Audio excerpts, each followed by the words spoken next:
Olá, meu nome é Ezequiel e isso aconteceu no ano de 2012. Na época, eu tinha apenas 14 anos. Eu e o meu primo fomos passar as férias no sítio dos meus avós. Assim que chegamos, a minha avó estava preparando a janta.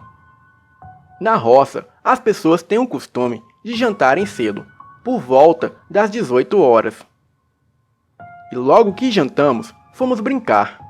E o tempo passou rápido. E quando percebemos, já era em torno de 22 horas. O meu avô chegou do trabalho e já foi mandando nós entrar com uma cara de bravo. Entramos e ele brigou com a minha avó, a perguntando por que ela deixou nós dois lá fora até tarde da noite. E em seguida, ele nos falou assim: "Não é pra ficar lá fora até tarde, porque tem um bicho aí à solta." Achamos que ele estava tentando nos botar medo. Então, esperamos eles dormirem. E eu chamei o meu primo para ir atrás do tal bicho. Ele, meio sonolento, começou a relutar um pouco. E depois de muito insistir, ele concordou em ir comigo. Pegamos 2 lanternas e fomos. Já era em torno de 3 da manhã. Estava uma escuridão total lá fora. Mas fomos mesmo assim. Em seguida, ouvimos um barulho da horta e fomos até lá. E logo vimos um vulto muito grande. Apontamos as lanternas e vimos um bicho feio, que se não era o capeta, com certeza era o cachorro dele. Aquele bicho era enorme, tinha por volta de 2 metros de altura. E ele era todo negro. Os seus olhos eram vermelhos como fogo, e parecia que dos seus olhos saltavam faíscas. As suas pernas eram tortas, em formas de Z. A cara dele era de um lobo, só que os seus dentes saíam para fora. Corremos o mais rápido que pudemos, e graças a Deus, aquela coisa não veio atrás de nós. Não conseguimos dormir por causa do medo. E de manhã contamos para os nossos avós. O meu avô falou que era bem feito, e que tivemos sorte que esse lobisomem era bonzinho, e não fazia mal a ninguém. No outro dia, eu e meu primo fomos embora. Às vezes ainda volto lá, só que não saio de noite. Hoje tenho 21 anos, e moro em Perus, e nunca mais vi outro lobisomem. Este é o meu relato, e obrigado, Elite Oculta. Eu não falei o nome da cidade por respeito aos meus avós.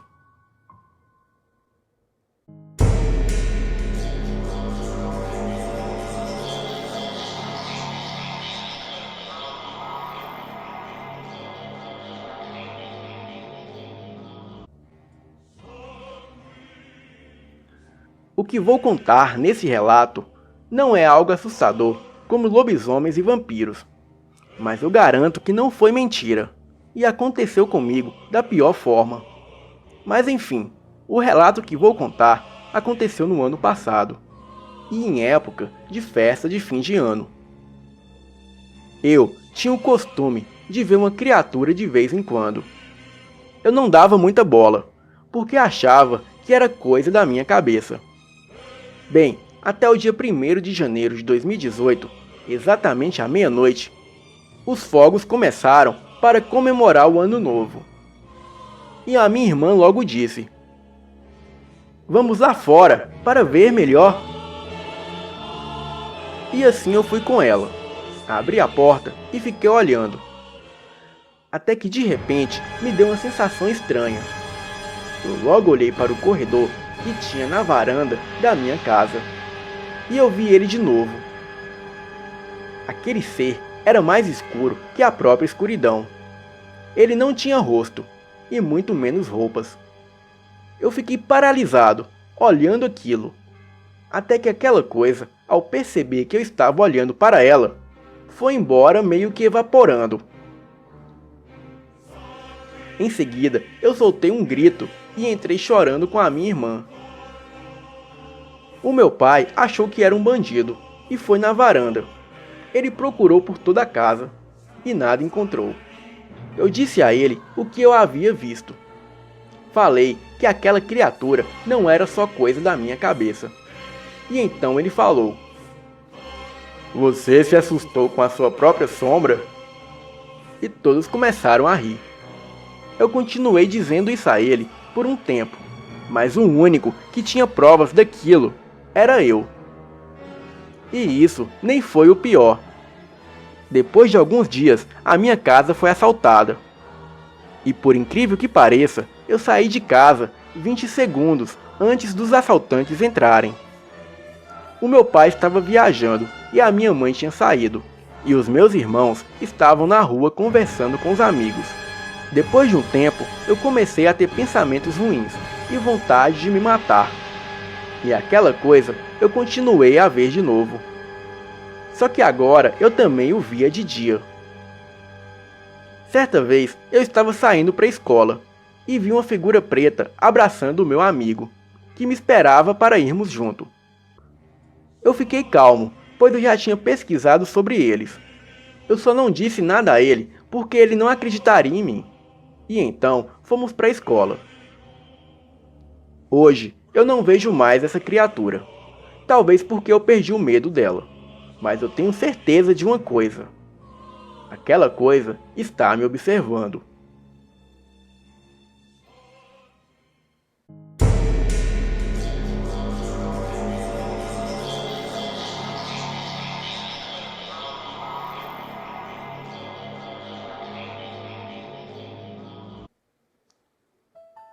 Sou de Cuiabá, Mato Grosso, e tenho 19 anos.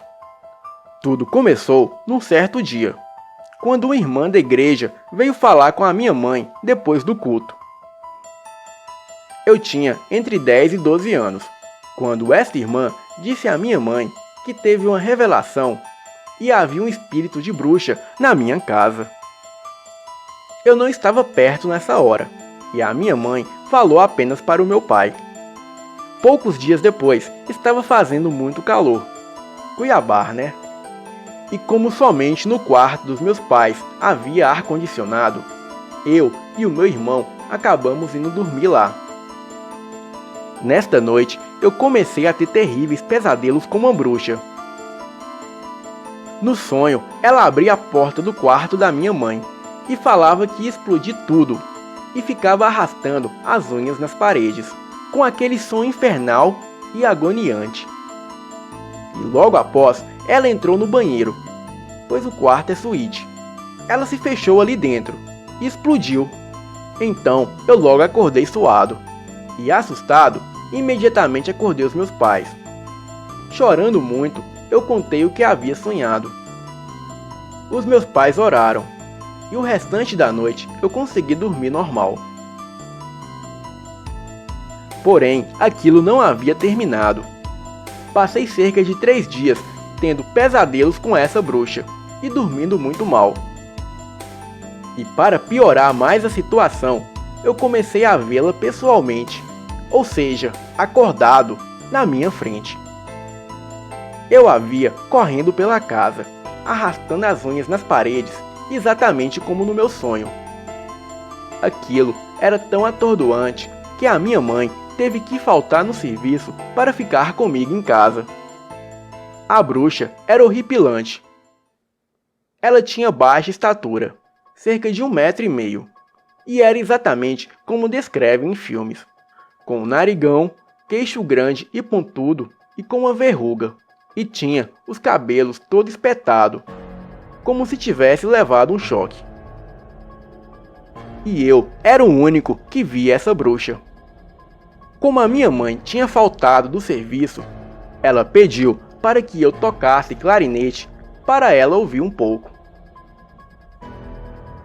A minha mãe se sentou e eu comecei a tocar, pois eu tocava clarinete na orquestra da minha igreja desde os meus 8 anos de idade.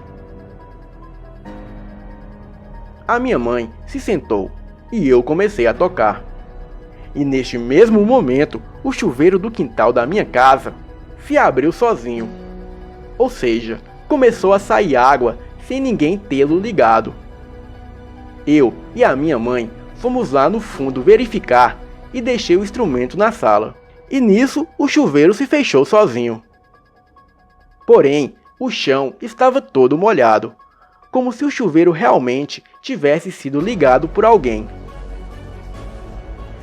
Enquanto nós estávamos no fundo da casa, o clarinete que eu havia deixado na sala começou a tocar, mas não era uma melodia.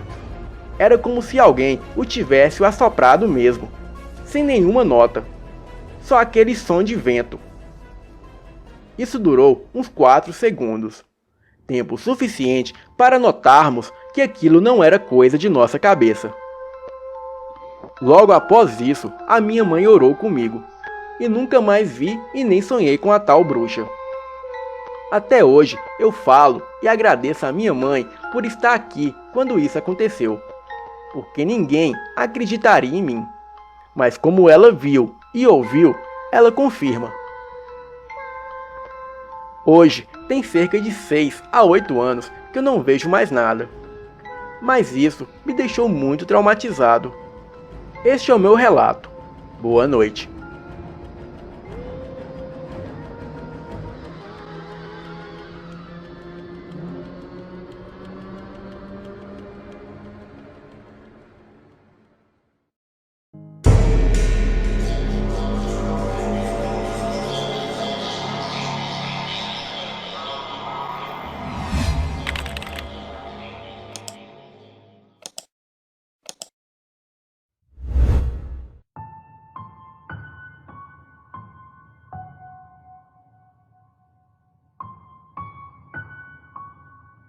Este relato se passou com meu avô.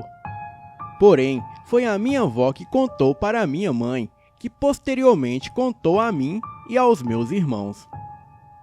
Lá para meados dos anos 60, o meu avô tinha por volta de 25 anos de idade.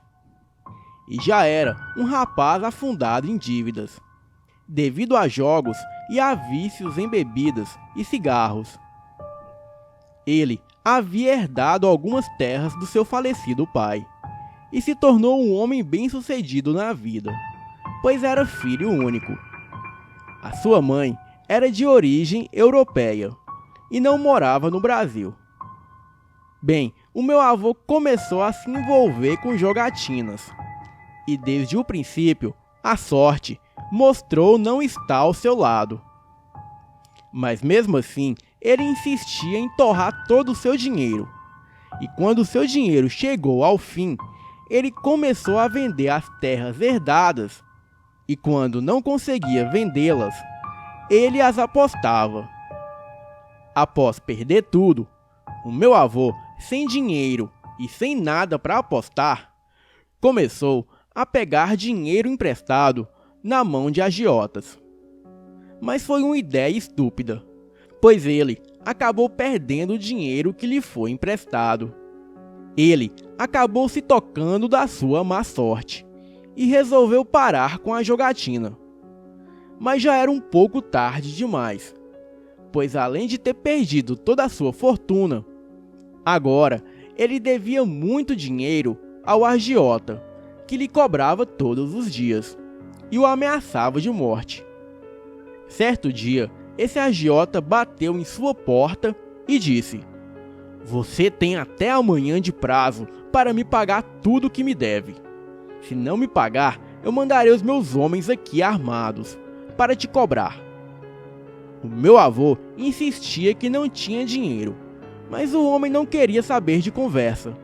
E ele disse: "O prazo é até amanhã. Pede emprestado a alguém, se vira, mas eu quero meu dinheiro." Daí, o meu avô virou e disse: "Só se for o diabo para me emprestar, pois eu não conheço mais ninguém que tenha uma quantia tão alta assim." O agiota foi embora, prometendo voltar no dia seguinte. O meu avô, muito preocupado, pegou seu cavalo e foi atrás de alguns tios, para ver se conseguia a quantia emprestada. Porém, nenhum dos seus familiares tinha tal quantia. Meu avô montou no seu cavalo e voltou para casa pela estradinha de terra batida. E poucos metros à sua frente, ele avistou uma botija no meio da estrada. Ele logo pensou que, com certeza, não haveria nada dentro da botija. Mas por curiosidade, ele decidiu descer do cavalo e olhar lá dentro. Ele viu que a botija estava bem pesada e quebrou a mesma. Inacreditavelmente, havia uma grande quantia em dinheiro da época ali dentro da botija. Ele pegou todo o dinheiro e colocou em sua bolsa. Quando chegou em casa, ele foi contar aquele dinheiro e, para sua surpresa, tinha exatamente a quantia que ele devia ao agiota. Ele pagou tudo o que devia ao homem, que ficou muito surpreso e disse: "Ainda bem que você arrumou o dinheiro, pois eu vim aqui decidido a te matar. Mas agora eu sei que é um homem honrado e de compromisso." Meu avô, muito aliviado, prometeu a si mesmo que nunca mais gastaria dinheiro em jogo.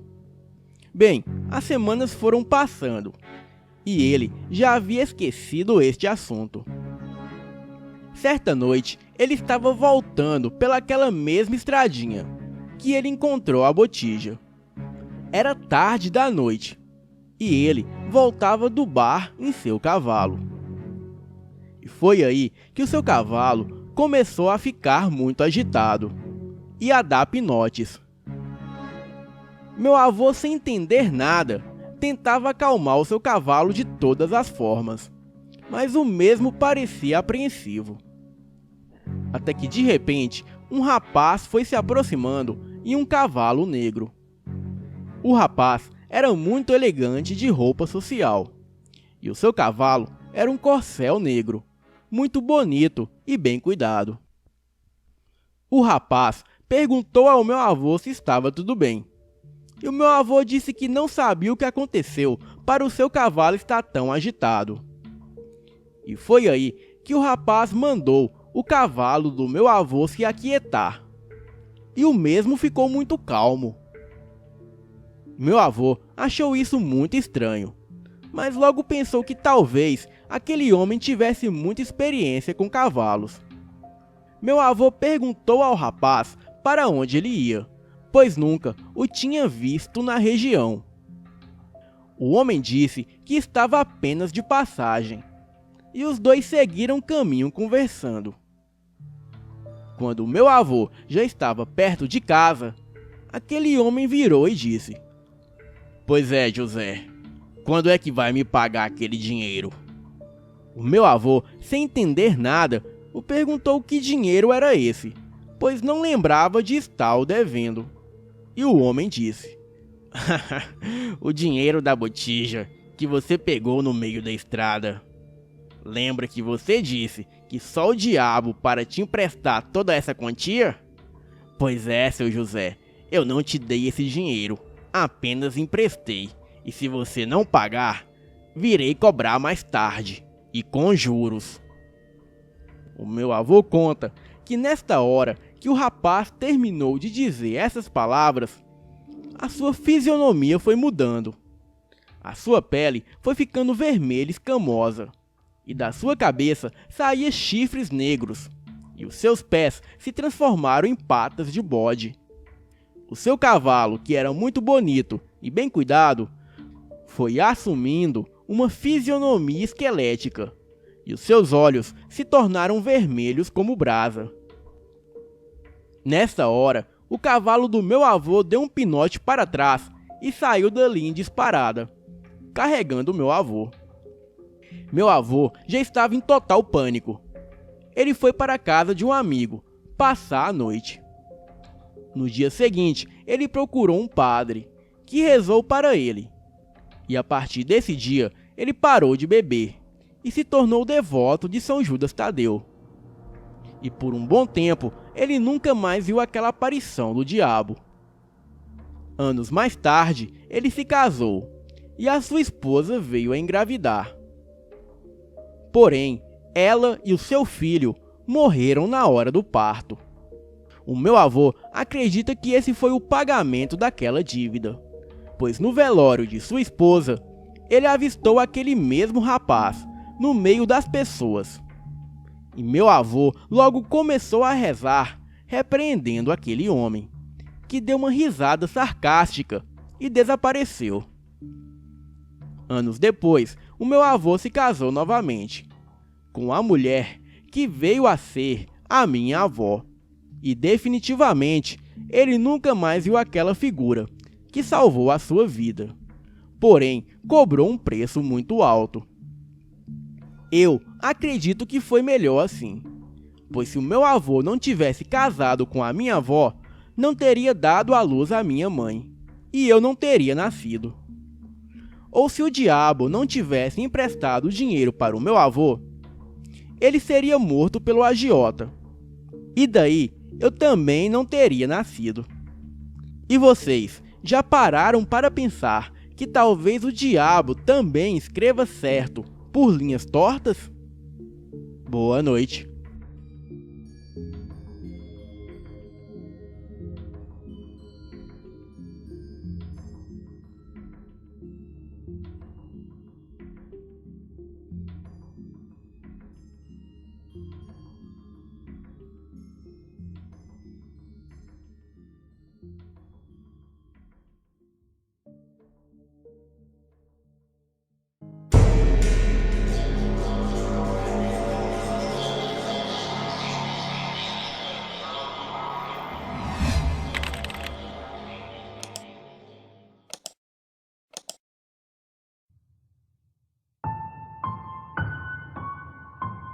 Boa noite.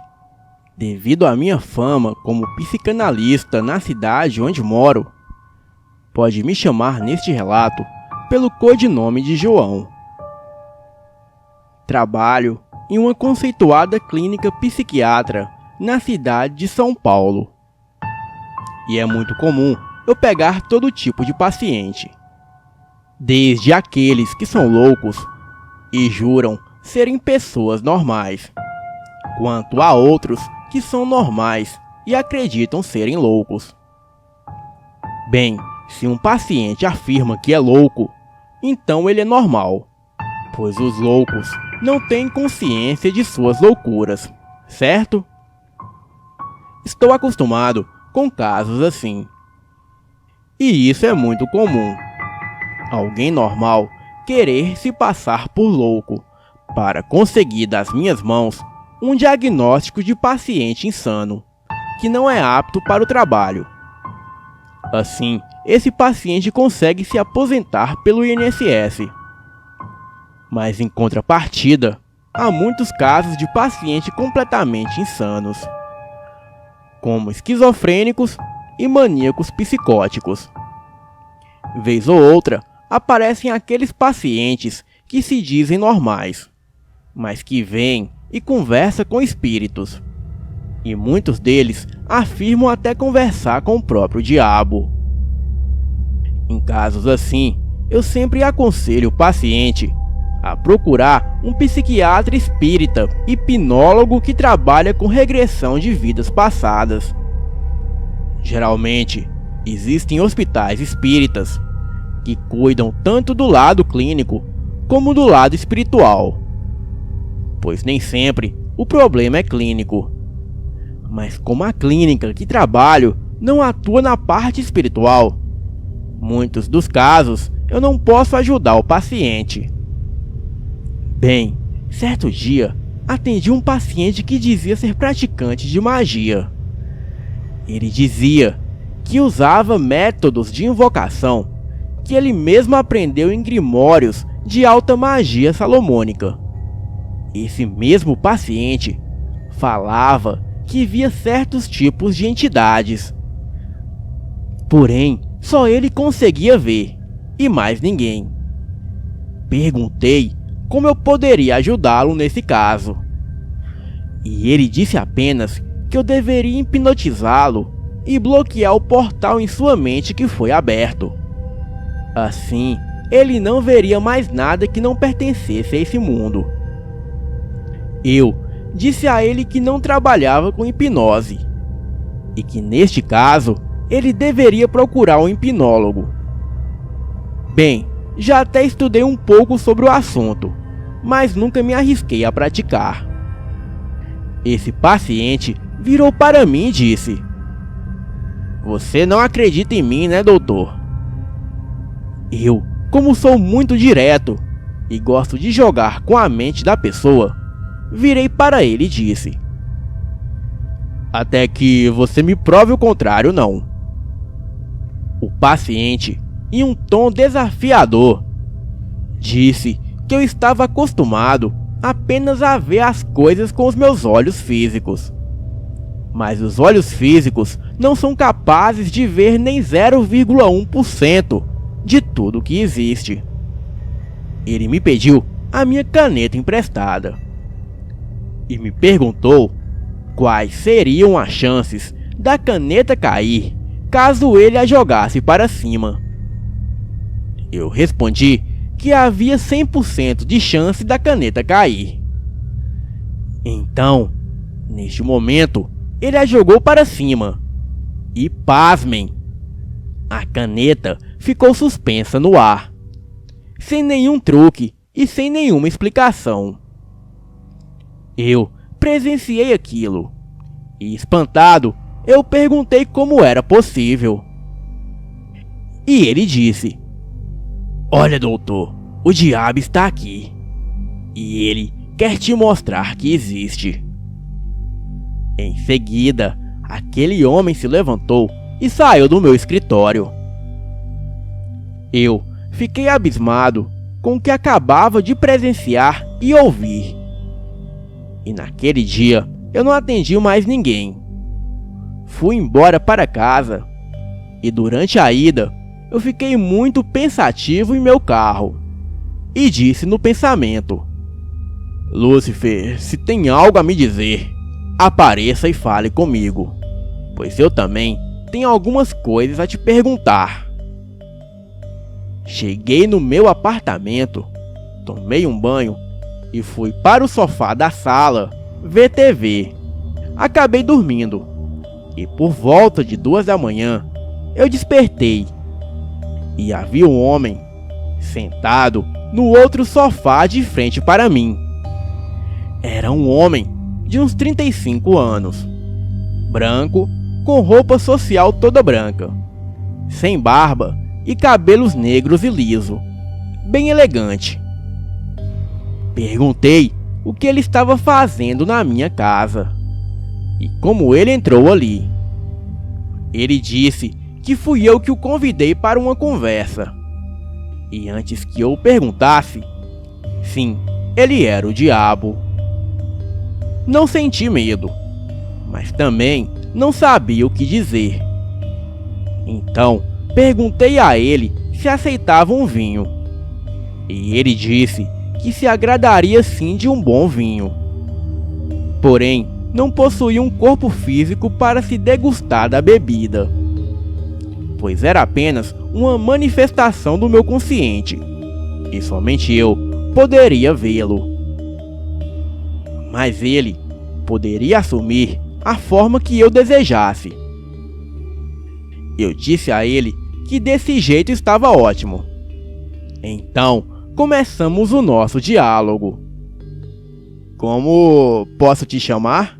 Lúcifer ou Satã?" "Tenho vários nomes, a maioria dado por vocês humanos. Então, me chame do que for mais conveniente a você." Estou nervoso, não sei o que dizer." "Pergunte o que quiser, mas não seja igual à maioria dos humanos, pois uma pergunta errada encerra a nossa conversa."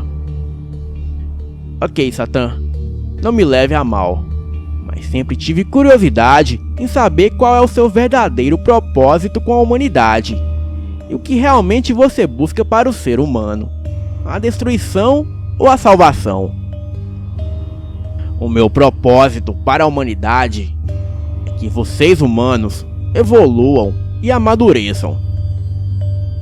Mas não sou eu que trago a destruição para vocês humanos, são vocês mesmo.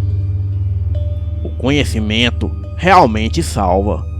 Mas vocês humanos são mente fechada para tudo. Não seguem uma linha de raciocínio lógico, mas buscam explicações onde não há fundamentos de verdade. Tudo que aquele ser me falava, eu anotava no meu caderno de anotações, para me servir como prova de que tudo aquilo era real. Bem, dizem que você manipula o sistema desse mundo para controlar o ser humano. É verdade? Vocês humanos são marionetes de si próprio. Acreditam que estou por trás de tudo que há de ruim. Mas afinal, vocês são o mal desse planeta, e não eu. São vocês que destroem o planeta e matam seus semelhantes, e não eu. Vocês dizem que Deus deu livre-arbítrio. Então, como pode eu controlar ou manipular todos vocês? Gosto de pessoas de mente aberta, pois ao invés de criticar algo que não gosta, procuram entender primeiro. Entender o quê? Entender que não há certo e nem errado, desde que não prejudique outro. Apenas existem gostos diferentes. Não sou eu que causa guerra no mundo, mas sim o conceito religioso da humanidade. Pessoas matam pessoas por não aceitarem as suas opções sexuais. Matam por diferença de raça, cor ou religião. O manual cristão é o manual da guerra, pois nele há mais sangue derramado do que em qualquer outro livro. O ser humano precisa entender que uns gostam de azul e outros de vermelho, uns de homens e outros de mulheres. Esse é o diferencial da vida. É natural que nem todos tenham o mesmo gosto. Afinal, se essa é realmente a vontade do Deus cristão, por que ele simplesmente não criou o ser humano com gostos e opiniões iguais? Bem, se ele tivesse feito dessa forma, o mundo seria um belo paraíso e todos viveriam em paz. Mas, Satã, existem pessoas ruins em todos os lugares. Muitos deles agem em nome de Deus e outros em seu nome. Não, vocês humanos agem em nome da religião, doutrinas criadas por vocês mesmos. Vocês usam a religião como a matemática. Acham que assim como 2 mais 2 é 4, acreditam que quem se mata vai pagar a eternidade no inferno, assim como as crianças que não são batizadas ao nascerem. Bem, não existe regra divina para vocês humanos tolos. O próprio Filho de Deus, quando veio à Terra, fez o que bem quis, violando todas as leis de Moisés. Para Deus, o que vocês fazem ou deixam de fazer não tem a menor importância. Pois para ele, se hoje é errado matar animais para sacrifícios, no passado isso era algo sagrado. Resumindo, ele faz as leis sem sentido algum. E vocês humanos, ao invés de interpretarem por um ponto de vista lógico, preferem seguir à risca. Satã, outra pergunta. Para onde vamos quando morremos? Alguns acreditam em céu, outros em inferno, e tem até outros que acreditam em purgatório. Mas a realidade é muito pior do que qualquer lugar que você pode imaginar. Pois na verdade, assim como uma chama se apaga e simplesmente deixa de existir, da mesma forma é a vida humana. Bom, se não há vida após a morte, então qual o propósito humano neste mundo? Não existe nenhum propósito humano, mas existe um propósito sobre vocês. Como assim? Poderia explicar melhor? A conversa está tomando outro rumo, João. aos poucos fica fora de sua compreensão. E por mais sábio que você seja, o que eu lhe disser daqui pra frente não fará o menor sentido para você. Espero ter respondido à sua dúvida quanto à minha existência neste mundo. Você foi privilegiado em me ver, pois o seu interesse foi apenas conhecimento. Desprezo os seres humanos que me procuram para fazerem pactos ou para buscar fama, dinheiro ou mulheres, pois estes almejam os seus desejos egoístas acima de qualquer outra coisa. Mas na hora de pagarem a dívida, querem sair de inocentes e me culparem por suas ambições. Essas foram as últimas palavras de Satã naquela noite. Eu nunca fui religioso, mas toda aquela conversa me deixou muito pensativo. E até hoje ainda estudo os significados de algumas dessas coisas que ele me contou, pois eu sei que entendi de forma mais simples. Porém, existe outro significado bem mais complexo para cada uma dessas palavras. Espero que de alguma forma isso ajude vocês. E não me julguem, pois só estou relatando o que aconteceu comigo.